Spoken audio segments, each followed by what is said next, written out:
Good morning, folks. I hope you're having a great day today. Today, I want to take a look at the next story of the Northwest Smith series. In this particular case, I'm taking a look at the fourth story of the Northwest Smith series that C.L. Moore wrote in the 30s. And the fourth story is called Dust of Gods.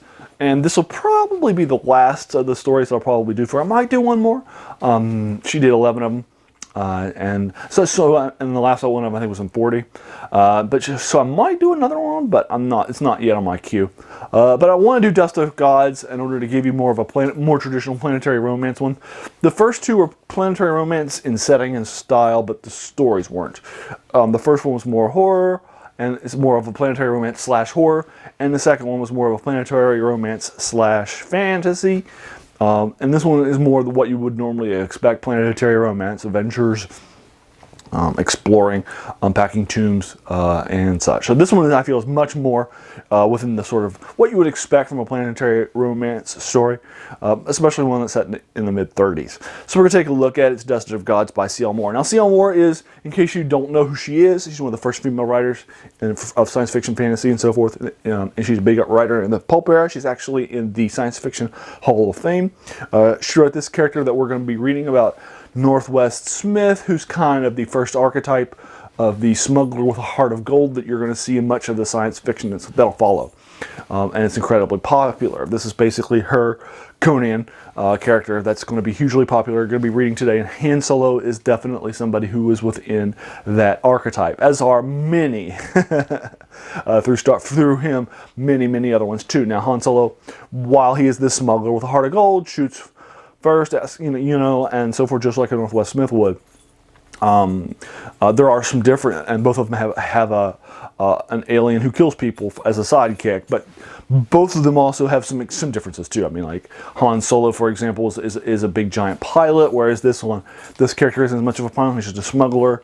So you do see some differences. Han Solo has his own ship, the Millennium Falcon. That sometimes he has to pay down, but you get the idea. But they're both kind of living on the edge, traveling from starport to starport within the system, and so you're seeing very similar sort of tropes. They both have blaster guns on their hips, space leathers that they're wearing. They're very similar in a lot of respects. And again, that's sort of basic sort of an idea of the smuggler with the heart of gold. And this is going to be, again, the first time you're going to see that in a planetary romance in the first story. So we're going to take a look at it today in Dust of Gods. So let's turn to Dust of Gods and take a look at it. Now, in Dust of Gods, what's going to wind up happening is you're going to have your two main characters. In this case, your main character of Northwest Smith and his side character of Jarl, who's a Venusian. So Northwest is a human, and his best friend is a Venusian from a particular tribe in Venus. Now, a lot of the planets in here in the world have multiple races in them, and you're going to find out that there are multiple races in Mars. There's actually more than one race from Earth.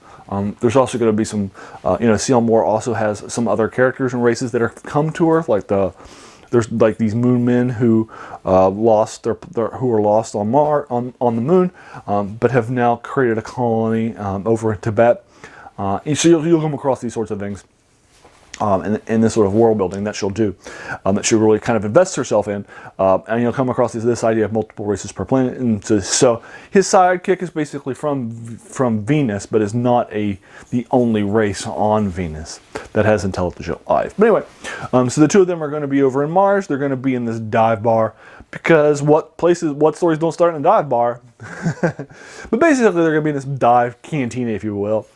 And while they're in there, there's going to be a number of these sort of people with these sort of negative reputations, like bounty hunters, so sorts of things. And while these two are there running out of alcohol, they're talking about how they've run out of money and spent it from their last adventure, and they're looking for their next sort of task. And basically, while they're there talking about these two guys, these two aliens who look like, well, one of them's an alien, one's a human. That look like something, and they used to be like, the pride of the bar, these big giant guys who would go out into the wastelands, do some exploring, some shooting, some killing, and then come back. And they were considered high professionals, and they look broken and beat down. And so while these two people are talking about this couple of explorers that are nearby that are beaten and broken down, and also talk about the fact that they need their next mission, of course, what's going to happen, somebody's going to come over, hear them, and come over and say, hey, I know what happened with those two people. I sent them on a mission. They came back like that. I need you guys to go and complete the mission. So he agrees to pay for them. And basically what he wants them to do is to secure this dust of gods, of the great god.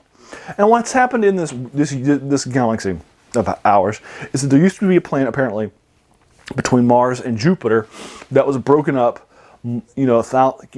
countless eons ago, and is now the asteroid belt that's followed. And on that was a race of intelligent people and a number of 3 gods that were there too, that were worshipped as gods, these great aliens from another dimension. And but they weren't humans. They didn't die in a sort of traditional sense. After the planet was destroyed, they moved over to Mars and set up, which was incredibly lush at the time. So they set up on Mars. They had a number of people on Mars, and also some of their species and followers there that went over and followed them. So these 3 gods are on Mars, and while 2 of those gods have died and are since gone, the last of the gods, the most powerful of them, is actually still on. Has tombs and dust that still has remained through today, according to the research that this person has done. Now, this person believes that if they receive that dust, that they will be able to, turn into the power of a god, because has a formula and some stuff that will allow them to turn into the power of a god. So now we're going to have our people set off on a quest to obtain into some tombs, into some lost places on Mars, and crypts in order to find the lost dust of the god, of the high god. And that's just an incredibly planetary romance story. Dead gods and finding their dust, bringing it back over for this person who's paying you a lot of money, like a lot of money, to go do it. I mean, and so you're tomb raiding, you're investigating like the ruins of a long lost civilization. I mean, this is very, very planetary. So, this is definitely what you would expect from the genre. And so that's one of the reasons why I like bringing this story to you. Because if you are coming to Northwest Smith as a planetary romance genre, you would be disappointed by the first few stories. It's like Cthulhu, one of them has a feel of horror that's not uncommon to Cthulhu mythos, and the second one too.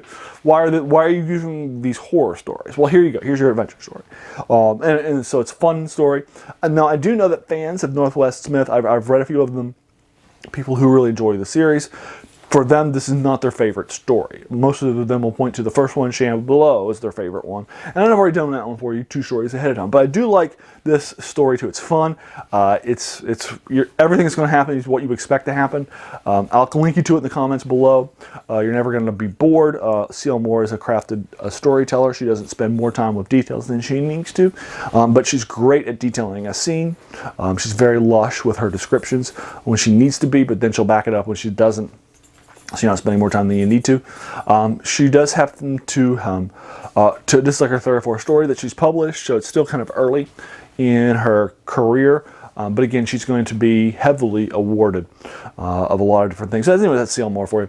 And she was one of the first female writers in the genre, and helped her and her husband, Henry Kuttner, will help to bring in other women, like Lee Brackett will be one of their sort of people that they'll bring into the genre in addition to her. So she's going to be one of the first, but then she's going to help to sort of bring in others, advocate for them, help to edit their stuff on behind the scenes and such. So and take them behind, kind of take them under their wings, and help to bring them up as writers and with the field, with fans and some other stuff. So you're going to get that too. She'll also contribute to the field in a lot of ways like that. She's an incredibly talented writer though.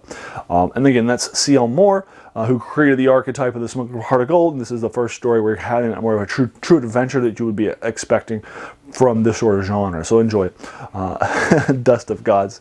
I'll link you to it in the comments below. Let me know what you think about it. Whether you agree or disagree. Again, a lot of fans of Northwest Smith think this is not the best story. In fact, there are some who had this ranked as their lowest story, but I kind of disagree. I think it's probably more middle ground, but I like it. I think it's fun. I don't think I'm bored with it. It's Conan on Mars. It's what you expect, right? It's Conan on Mars. It's or actually probably a better way of saying it. It's actually Alan Quatermain on Mars. It's more like King Solomon's Mines on Mars than it is like Conan on Mars. But anyway, you get the idea. It's fun, it's exploring, it's adventurous. You'll like it. It's more John Carter than you got from the genre up until now, which is fine. I don't mind a writer who changes the genre and moves it forward. But if you want a traditional planetary romance, here you go. Here's your adventure story. So enjoy it. And again, I'll be happy to engage you with it in the comments below based on what you think about it. Let me know if you agree or disagree. I'm happy to talk with you about that more. And hey, if you like this story or you enjoyed this video, there's no reason not to hit that subscribe button. There's going to be so many more to follow. I've got so many more of these reviews planned. I try to unpack a lot of these sort of classics for you that are sort of lost to time or that you may have heard about that you never had a chance to read. And Northwest Smith is probably one of those. So it's good for me to do it in the genres of horror, fantasy, and science fiction. And this does, science fiction and fantasy. It knocks them both out in one. So that's good. And again, I try to do that for you here as a part of that. And hey, if you watch this video all the way to the end, I really appreciate it. You took some time out of your day. We all have such busy days, busy lives. So many things happening, so many things to read, so many things to do. So the fact that you spent this time with me, that's very humbling, and I appreciate that. So thanks again.